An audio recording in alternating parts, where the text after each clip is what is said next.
காதல் இல்லாதது ஒரு வாழ்க்கையாகுமா?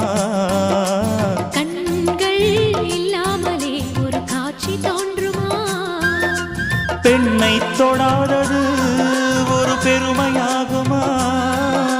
முத்தம் சிந்தாமலே அது முழுமையாகுமா? முழுமையாகுமா? காதல் இல்லாதது ஒரு வாழ்க்கையாகுமா?